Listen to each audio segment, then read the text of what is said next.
শ্রী শ্রী গোপাল চাঁদ সাধু ঠাকুরের পূর্ণভূমি লক্ষ্মীখালী সাধুর বাজারে সততা যুব সংঘ আয়োজিত বিজয় দিবস উদযাপন অনুষ্ঠানের সম্মানিত সভাপতি, আমাদের সাথে উপস্থিত আছেন বাংলাদেশ জাতীয়তাবাদী দল জিউদার ইউনিয়ন শাখার সম্মানিত সহসভাপতি, সাবেক ইউনিয়ন পরিষদ সদস্য জনাব আনোয়ার হোসেন হাওলাদার। উপস্থিত আছেন জিউদার ইউনিয়ন বিএনপির সহসভাপতি, সাবেক ইউনিয়ন পরিষদ সদস্য হারুনুর রশিদ চুন্নু। উপস্থিত আছেন জিউদার ইউনিয়ন বিএনপির অন্যতম নেতা রিয়াজুল ইসলাম মিলন। উপস্থিত আছেন যুব নেতা সাইফুল ইসলাম গনি, জাতীয় দলের জুলফিকার আলী, এছাড়া ছাত্র দল, যুব দল, বিভিন্ন অঙ্গ সংগঠনের নেতৃবৃন্দ।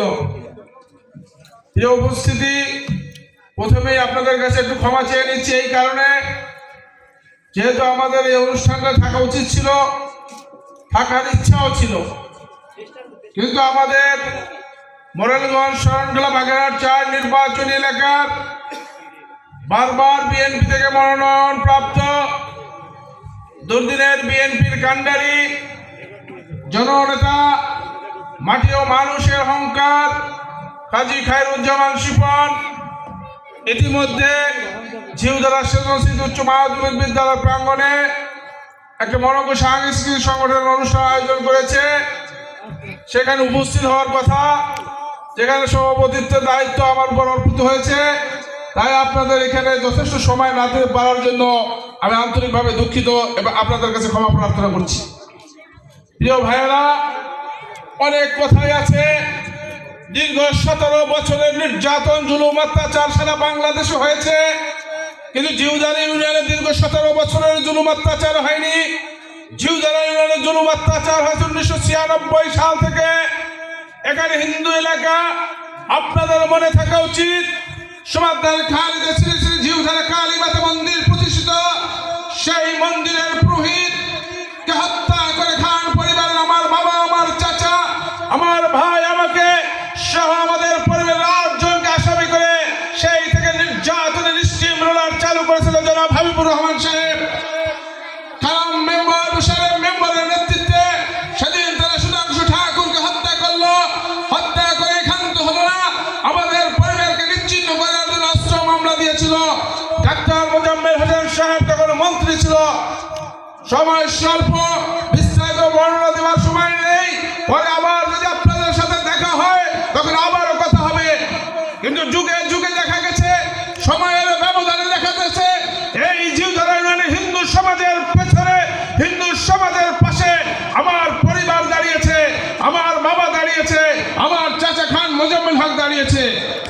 আজকে যেইখানে দাঁড়িয়ে আমরা বক্তব্য দিচ্ছি, যেইখানে দাঁড়িয়ে আমরা কথা বলছি, সেই সাধু বাড়ি বিক্রি হয়ে গিয়েছিল। আপনাদের মনে থাকার কথা, আপনাদের তো ভুলে যাবার কথা নয়। হয়তো তরুণ সমাজ, ছাত্র সমাজ জানে না, কিন্তু মুরব্বীরা তো জানেন, মুরব্বীরা মনে আছে। আমার পিতা যখন খান আলতাফ হোসেন এই জিউদারা ইউনিয়নের চেয়ারম্যান ছিলেন, হিন্দু বাড়িতে, সাধু বাড়িতে আজানের ধ্বনি হয়েছিল, আজান দিয়েছিল মুসলমানরা, ওই পুরাদার ফারজান মিয়ার ভাই কিনে নিয়েছিল। একথা মিথ্যা নয়। আমার পিতা রমজান মাসে বাড়িতে বাড়িতে প্রবেশ করে চাঁদা আদায় করে এই সাধু বাড়ি রক্ষা করেছে, আপনাদের পাশে দাঁড়িয়েছে। দেওয়াতলার রাজ্যে হালদার দেওয়াতলার ঘের দখল করেছিল হিন্দুদের। আমার বাবা তখন চেয়ারম্যান ছিলেন, সেই রাজ্য হালদারের বিরুদ্ধে ঘণ্টাব্যাপী যুদ্ধ করেছিল।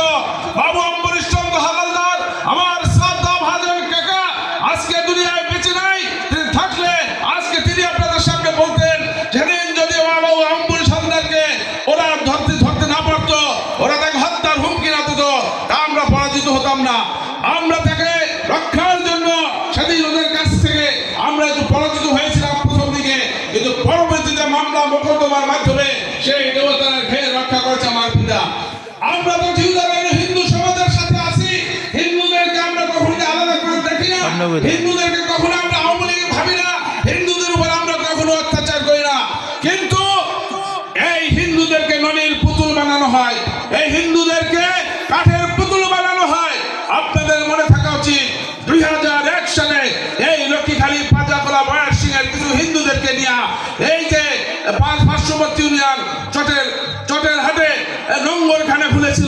বলেছিল রিপন কামাল অত্যাচার করে। খোদার কসম, যদি কোন হিন্দুর উপর অত্যাচার করে থাকি, আজও যখন বেঁচে আছি, প্রতিটি অত্যাচারের বিচার আপনারা করবেন। আমি কামাল হোসেন অবনত মস্তকে মাথা পেতে আপনাদের সামনে বিচার গ্রহণ করব। কিন্তু তারা আমাদেরকে কখনোই ক্ষমা করে নাই, বারবার চক্রান্ত করছে, এখনো চক্রান্ত হচ্ছে। প্রিয় ভাইরা, হিন্দু সমাজের কাছে আমার অনুরোধ, সমস্ত চক্রান্ত উপেক্ষা করুন। আপনারা আপনাদের মধ্যে মুসলমানদের থেকে আপনাদের মধ্যে শিক্ষিত বেশি, আপনারা শিক্ষিত, আপনারা জ্ঞান দিয়ে গর্ব দিয়ে আলোচনা করে বিচার করে দেখুন। আমরা বিএনপি, আমরা জামাত ইসলামী যদি আপনাদের উপর কোনো অত্যাচার করে থাকি, তা আপনারা সরাসরি আমাদেরকে বলুন।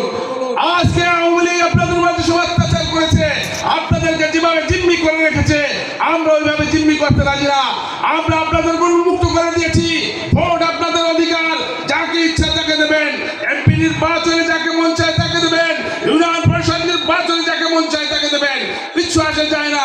চেয়ারম্যান হওয়ার জন্য রাজনীতি করি না, ইউনিয়নের প্রতিনিধি হওয়ার জন্য রাজনীতি করি না, রাজনীতি করি গণমানুষের জন্য, সাধারণ মানুষের জন্য, সাধারণ মানুষের পক্ষে কথা বলার জন্য।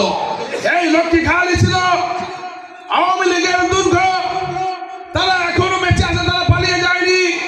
পালিয়ে গেছে শেখ হাসিনা, কিন্তু হাসিবুর রহমান সাহেব পালিয়ে যায়নি, মিজানুর রহমান সাহেব পালিয়ে যায়নি, জাহাঙ্গীর বাদশাহ পালিয়ে যায়নি।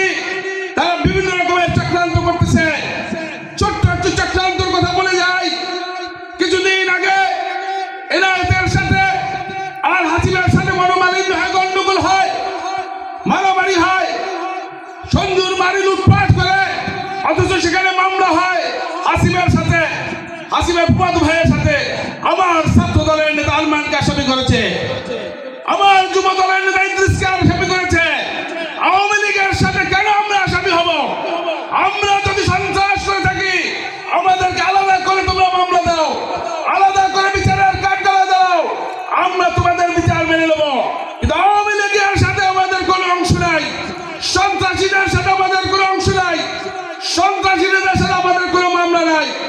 আরমানের নামে যারা মামলা দিয়েছ, ইদ্রিসের নামে যারা মামলা দিয়েছ, তাদের কাছে অনুরোধ রাখি, হুমকি নয়, অনুরোধ, ওদেরকে মামলা থেকে অব্যাহতি দিতে হবে, নতুবা এর জবাব দিতে হবে, এর জবাব আদায় করে নেওয়া হবে ইনশাল্লাহ। উপস্থিতি সকলকে বিজয়ের ধন্যবাদ জানিয়ে শহীদ রাষ্ট্রপতি জিয়াউর রহমানের আত্মার মাগফিরাত কামনা করে আজকের মতো আল্লাহ হাফেজ। আমার দেখা হবে, আমার কথা হবে। ধন্যবাদ সকলকে।